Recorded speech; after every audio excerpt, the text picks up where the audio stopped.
pero alternativos, entendiendo que si hay una cosa, no hay la otra. Ese es el sentido del nexo adversativo. O esto o lo otro. Pero si hay esto, no hay lo otro. En realidad, bueno, la disyunción también tiene... La disyunción se puede reducir al mismo esquema, a la misma estructura lógica, porque en la disyunción pasa exactamente eso. En realidad, lo disyuntivo y lo adversativo es lógicamente equivalente. Así que tampoco nos compliquemos demasiado. Bien, seguimos. Hemos dejado ya una página completamente analizada. Seguimos. Y además nos acercamos ya a lo que voy a poner en el examen, que es que si un pastor supífano bajo el frescor del haya. Bien, bueno, pues... porque me parece la más recomendable.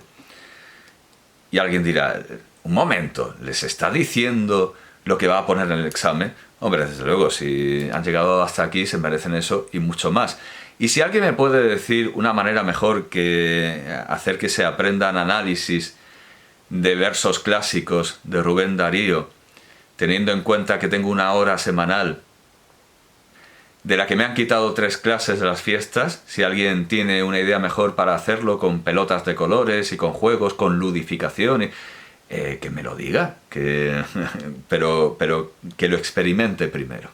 Que lo experimente primero. A ver si hay alguna manera mejor de que un alumno que ha tenido una hora a la semana en primero de bachillerato de una literatura que abarca desde el siglo XIII hasta el XIX, que tiene que haber estudiado la retórica, cómo componer un discurso, cómo se hace un discurso, los distintos tipos de textos, y que además tiene que conocer el análisis gramatical con una profundidad insondable. Si alguien tiene la manera de hacer que el alumno vaya a un examen y se enfrente a una oración compuesta que no conoce con precisión y acerada y quirúrgica habilidad, habiendo dado una hora semanal en las condiciones en las que yo lo he dicho, además de 9 a 10 de la noche, de 9 a 10 de la noche, que es mi hora, que me lo diga y si funciona le damos un premio. Pero mientras tanto que se calle y me deje poner en el examen análisis que hemos visto en clase, que son relevantes, que son importantes y que además no le hará daño al alumno que se aprenda unos versos de Rubén Darío. Bien, pues otra oración. El pámpano allí brote, las flores de citeres y que se escuchen vagas... Bueno, ya está, cuidado, esto es una coordinada con un nexo copulativo. No, vamos a analizar solo... el pámpano allí brote, las flores de citeres. Vale, entonces, núcleo verbal, brote. Sujeto, el pámpano, yuxtapuesto con las flores de citeres. El pámpano de la vid, por lo tanto está hablando del dios Baco, de la embriaguez, de lo dionisíaco frente a lo apolíneo, y está hablando de las flores de citeres, es decir, lo venéreo. Está hablando del vino y del amor, porque Venus, además de Afrodita, es también citerea, por ser local de Citeres o de la isla de Citera, por haber llegado después de la espuma, después de haber nacido de la espuma de los genitales cortados por su padre a su abuelo. Afrodita, Venus Afrodita llega a Citeres. Por lo tanto, las flores de Citeres son el amor, el pámpano, el vino, lo dionisíaco y lo venéreo. Esto es lo que quiere decir Rubén Darío con el pámpano y las flores de Citeres. Lo venéreo, lo de Venus, como viernes, que también viene de venéreo, eso puede ser bastante indicativo de lo que puede ocurrir un viernes por la noche en un pueblo, con todos los adolescentes desaforados y desmañados. Bien, los viernes son venéreos porque son el día de la diosa Venus. Al igual que el lunes es el día de la luna, el martes es el día de Marte, el miércoles es de Mercurio, el jueves es de Jove, de Júpiter, el viernes es de Venus, y el sábado se lo quedan los judíos, es el Sabbat, y el domingo es el día del Señor, de los cristianos. En alemán se conserva todo más o menos igual, porque el lunes es el día de la luna, Montag, el martes es el día de servicio, Dienstag, si no me acuerdo. Bueno, y en inglés también. Estoy aquí comparando mentalmente las lenguas el caso es que el jueves sí es igual, Donnerstag, y en inglés podríamos decir que sí, que es el día del trueno. Lo importante es que eso es que los alemanes, era donde quería llegar, era el día que quería llegar, porque Dienstag no, pero sí, Donnerstag, sí, el día del trueno. Pero los alemanes sí que conservan el domingo pagano, y es el Sonntag, el día del sol, que era lo que era originalmente el Sonntag, que era el día del sol. El sábado creo que lo han judaizado, pero el domingo es el Sonntag. Bueno, pues eso, que es lo venéreo, como viernes, que es el día de Venus, y lo dionisíaco, lo de Baco, lo de Dionisos.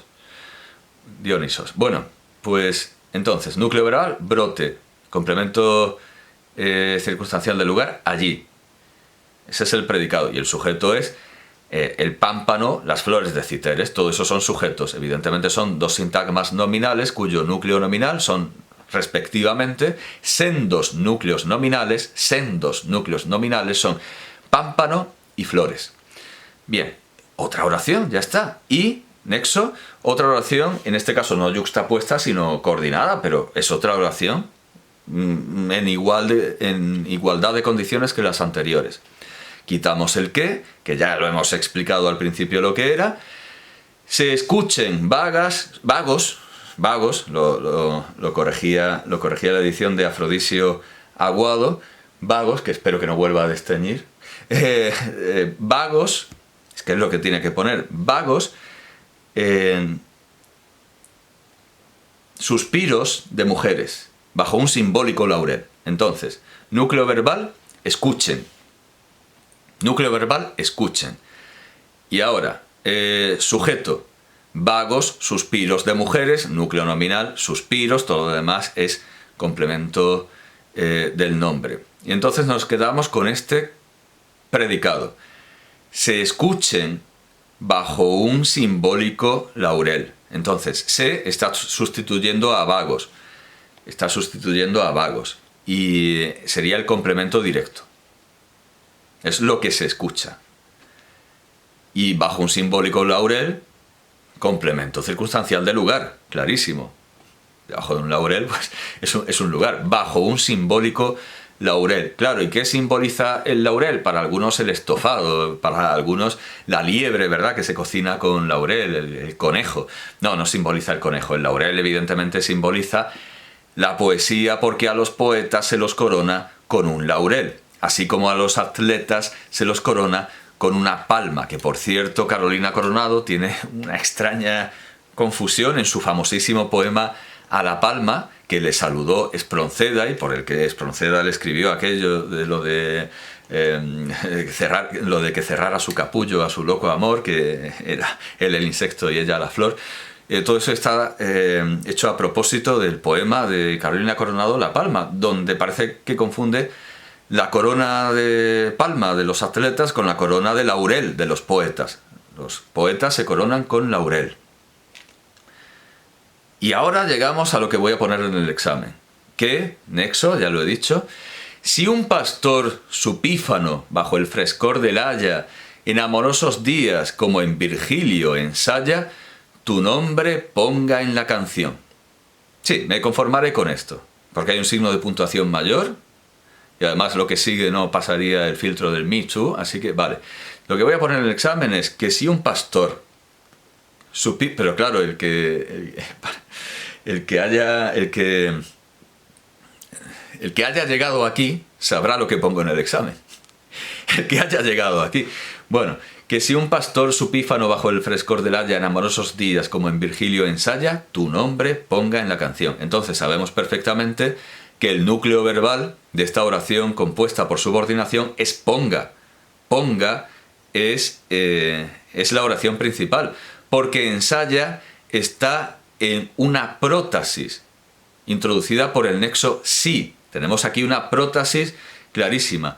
Si un pastor, sí, prótasis, condición, complemento circunstancial de condición de una oración que lo absorberá. Si un pastor, su pífano bajo el frescor del haya, en amorosos días como en Virgilio, ensaya, todo esto, complemento circunstancial de condición del verbo ponga.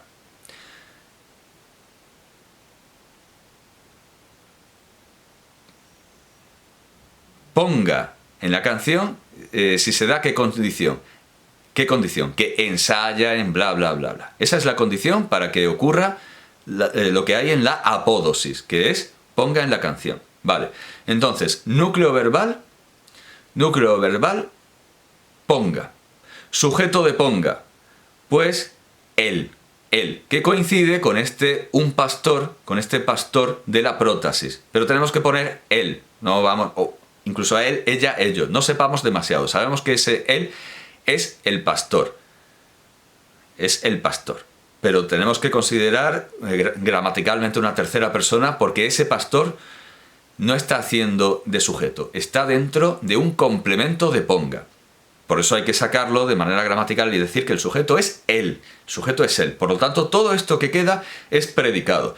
Si un pastor, su pífano bajo el frescor del haya en amorosos días, como en Virgilio ensaya, tu nombre ponga en la canción. Bien, pues analizamos la oración principal. Ponga. ¿Qué pone? Tu nombre. Complemento directo. Es lo que recibe la acción directa. Tu nombre. ¿Dónde? Complemento circunstancial de lugar. En la canción.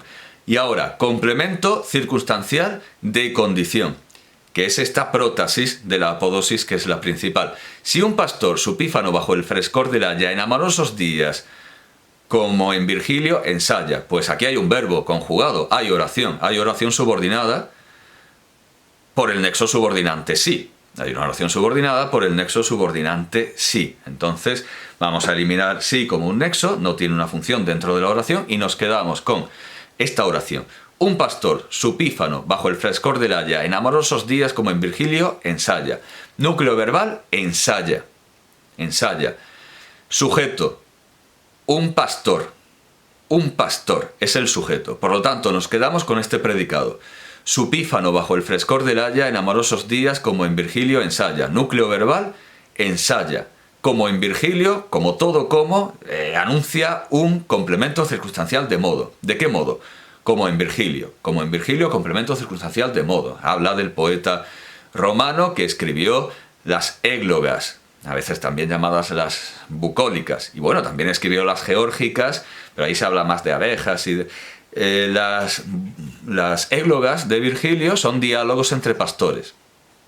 Diálogos entre pastores que están efectivamente debajo de las hayas. Las hayas vienen de Virgilio. Virgilio habla específicamente de las hayas. Están debajo de las hayas, ensayando sus instrumentos rústicos, tocando, haciendo música, de todo menos pastorear, quejándose de sus amores, de sus celos, de sus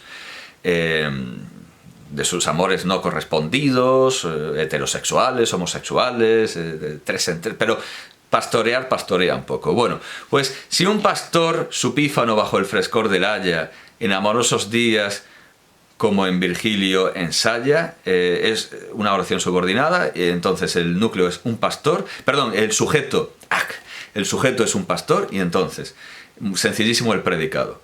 Núcleo verbal, ensaya, como en Virgilio, complemento circunstancial de modo. En amorosos días, complemento circunstancial de tiempo. Los días indican tiempo. Bajo el frescor del haya, complemento circunstancial de lugar. Porque aunque indique una temperatura, está indicando un lugar, el haya. No nos inventemos el complemento circunstancial de temperatura, porque eso podría ser, pero ya sería desastroso. Complemento circunstancial de lugar, bajo el frescor del haya. Y ahora, ensaya. ¿Ensaya qué? Su pífano, está ahí tocándose el pífano. Complemento directo, porque es lo que se ensaya. Está ensayando su pífano. Y ahora, ¿qué es el pífano? Pues evidentemente un instrumento rústico, pues casi como todos los rústicos, los más fáciles de hacer, un instrumento de viento, como una flauta, como un flautín, ¿verdad? Es sencillísimo en realidad. Es muy eufónico y muy sonoro, pero al mismo tiempo, sintácticamente todo esto es muy sencillo. Vale, pues esto es lo que entra en el examen, lo del pífano. Seguimos. Y, nexo, ¿qué? Nexo, la Virgen Náyade, cuando ese nombre escuche, con ansias y temores, entre las linfas luche, llena de miedo y pasión. Bien, las náyades son unas criaturas mitológicas como los sátiros, que vivían en los ríos y eran como mujeres muy, muy guapas, muy hermosas, a las que los sátiros violaban, se enganchaban y las violaban. Todo esto es muy poco Michu, efectivamente, pero bueno, es la mitología clásica.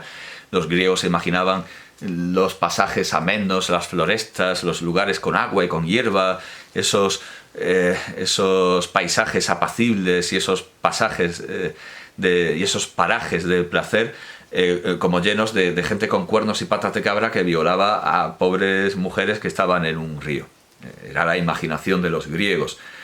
Bien, pues habla de la Virgen Náyade, o sea, la Virgen que ha logrado ser virgen y que no la ha pillado por banda un sátiro. Entonces, el núcleo verbal sería luche. ¿Por qué no puede ser el núcleo de la oración principal? No puede formar la oración principal escuche, porque va subordinado por cuándo. Va subordinado por cuándo, que lo convierte en un complemento circunstancial de tiempo del verbo principal, que es luche. Entonces el verbo principal es luche. Luche. Sujeto de luche, que es el núcleo de la oración principal, la Virgen Náyade. Sujeto, la Virgen Náyade. Y ahora, predicado. Cuando ese nombre escuche, con ansias y temores, entre las linfas luche. Entonces, luche. Núcleo verbal. Entre las linfas. Linfa no es más que agua, no es más que agua clara. Evidentemente, en anatomía y en fisiología, la linfa es un fluido interno que no es precisamente, es mayoritariamente agua, pero yo no la bebería, yo directamente no la bebería, pero en poesía, linfa igual agua, sin más. Linfa es agua, no tiene más complicación. La linfa en fisiología ya es otra cosa, pero un ganglio linfático es otra cosa, pero en poesía, linfa igual agua. Entonces, entre las aguas, ya está, no tiene más. Entre las linfas, complemento circunstancial de lugar. Con ansias y temores, complemento circunstancial de modo. Cuando ese nombre escuche, complemento circunstancial de tiempo, que a su vez tiene una oración subordinada por el nexo cuando. El nexo subordinante. Entonces nos quedamos con una oración subordinada que es ese nombre escuche. Núcleo verbal, escuche. Sujeto, ella, ello, sabiendo que sí, coincide con Virgen Náyade, pero no tendríamos por qué saberlo. Nosotros nos movemos por cajones estancos, no sabemos lo que hay en los niveles superiores. Nosotros cumplimos órdenes, nosotros somos como los militares argentinos, nosotros nos debemos a la obediencia, es la obediencia debida. Que el sujeto en realidad es náyade, pues será, pero nosotros ponemos que es ella, o él, ella, ello. Entonces, porque nosotros lo que estamos viendo es solo ese nombre escuche. La oración que estamos analizando es ese nombre escuche. Entonces, el sujeto es gramatical. Él, ella, ellos. Sabemos que es ella porque es la Virgen Náyade, pero no nos importa en este estrato en el que estamos. Entonces, ¿qué es ese nombre? Pues evidentemente complemento directo. Es lo que escucha, lo que es escuchado, complemento directo. Bien. Entonces, que el pastor ponga, como los pastores de Virgilio, su nombre en su canción y que al cantarlo la ninfa se asuste, pensando que va a venir Verlaine como un sátiro Bueno, en fin. Pero además dice que luche llena de miedo y pasión. No vamos a enredarnos en estos versos tampoco feministas, pero que responden tanto a la tradición griega de Rubén Darío como desde luego a la tradición griega que sigue Verlaine. No solo es una voluntad o un capricho de Rubén Darío, es la gran tradición clásica que hace suya, por supuesto, Verlaine, Paul Verlaine. De noche en la montaña, ¿cómo hemos corrido, desde luego? De noche desde el punto en el que venía García Lorca a decir, yo solo he entendido el qué. Bueno, yo creo que hemos entendido bastante más que García Lorca. De noche en la montaña, en la negra montaña de las visiones, pase gigante sombra extraña, sombra de un sátiro espectral. ¿Vale? Esto es una oración en sí mismo, en sí misma. Y el núcleo verbal es pase. De hecho, es que solo hay un verbo, pase. Parece una oración muy llena y muy tumultuosa y muy turbulenta, pero solo tiene un verbo, que es pase. Entonces nosotros lo que tenemos que ver de todo ese tumulto es pase. Vale. ¿Quién realiza la acción?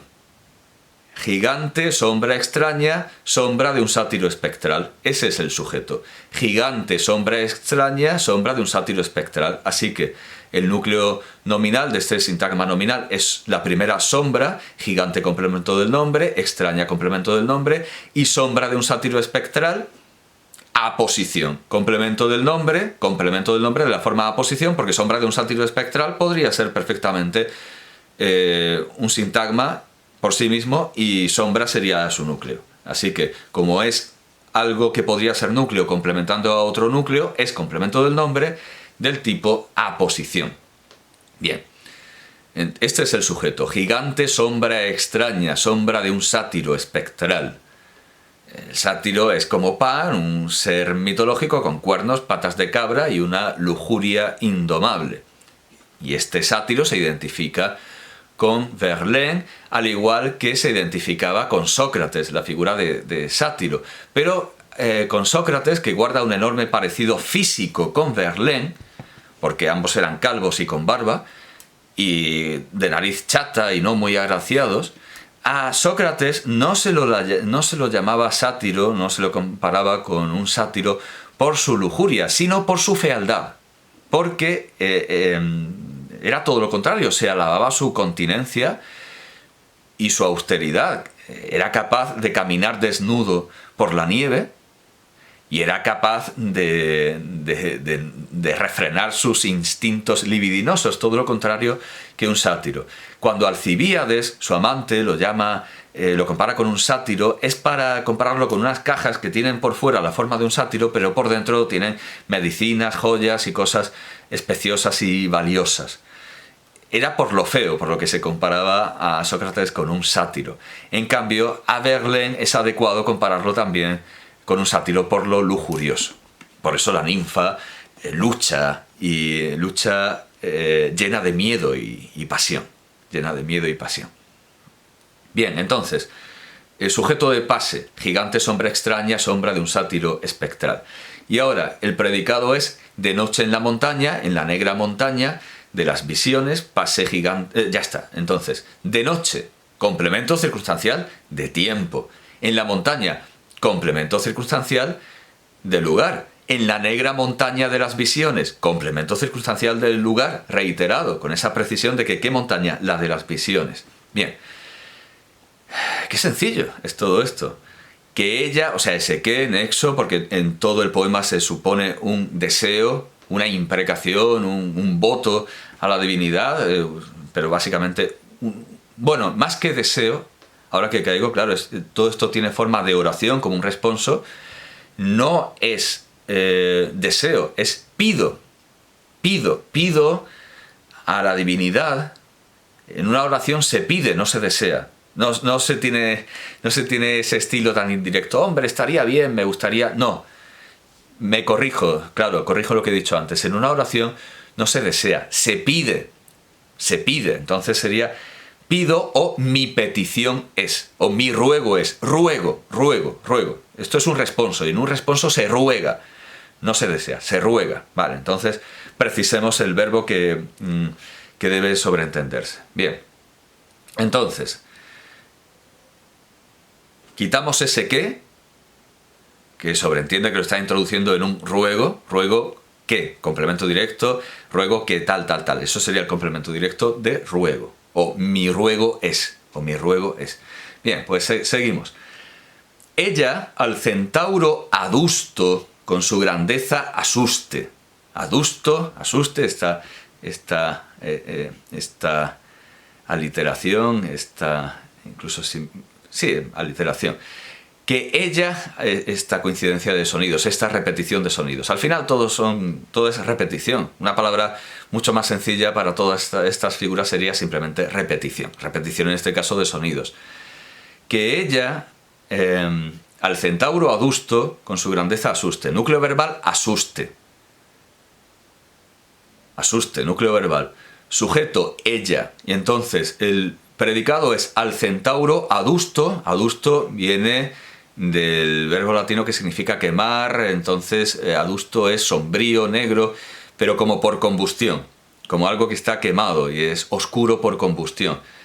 Que ella al centauro... Perdón, el predicado sería al centauro adusto con su grandeza asuste. Asuste, núcleo verbal. Con su grandeza, complemento circunstancial, si queremos, de instrumento. Porque ¿con qué lo asusta? Con su grandeza. ¿Y a quién asusta? Al centauro adusto. Al centauro adusto. Al centauro adusto, bueno, un centauro ya sabemos que es la criatura mitológica que tiene cuerpo de... Perdón, es hombre hasta el tronco, hasta donde deberían estar los genitales, y el resto es caballo. Por eso también son una imagen de lujuria.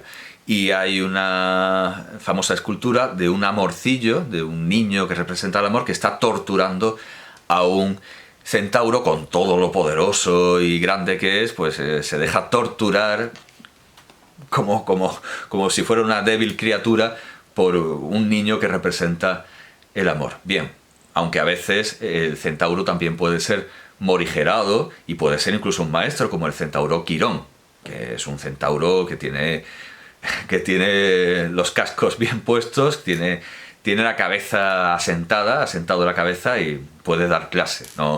No es como los demás sátiros que no piensan más que en ser torturados por amorcillos. Bien, pues al centauro adusto es a quien se asusta y por lo tanto sería el complemento directo.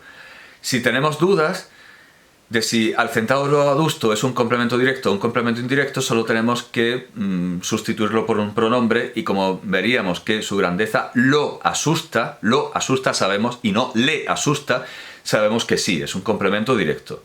Al centauro adusto es un complemento directo. Entonces, este sátiro espectral, que es Verlaine, asusta al centauro adusto con su grandeza. Es tan grande que asusta a un centauro que, como vemos, no tiene nada que temer por sus dimensiones, salvo a una cosa tan pequeña como el amor. Bueno, pues la sombra del sátiro es tan enorme que el centauro se asusta por la grandeza, que es algo que no le suele pasar. Bueno, estoy hablando de costumbres de criaturas mitológicas como si estuviéramos hablando de la perdiz o del águila perdicera, del águila perdiguera, o... No, el cernica, el que tiene un adjetivo derivado de las piezas que caza es el cernícalo, y creo que se dice el cernícalo perdicero, creo el águila perdicera también, aunque latinamente también valdría perdiguero, porque claro, viene de perdix, y válidas serían las dos, entiendo yo. Bueno, que el centauro se asusta. Más. Esto ya viene sin qué, pero es igualmente un ruego. Pero ya viene sin el qué, que ya se ha dicho muchas veces y se sobreentiende. Entonces tenemos ya la oración pelada, la oración yuxtapuesta, porque viene a continuación de un punto y coma, ya pelada. De una extrahumana flauta, la melodía ajuste a la armonía sideral. Y bueno, ¿de quién está hablando? Está hablando de la sombra extraña.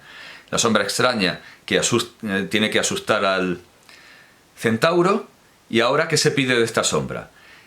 Se pide que, aunque no lo pone, ya no lo pone Rubén Darío, se pide que de una extrahumana flauta la melodía ajuste a la armonía sideral. Entonces, núcleo verbal, ajuste.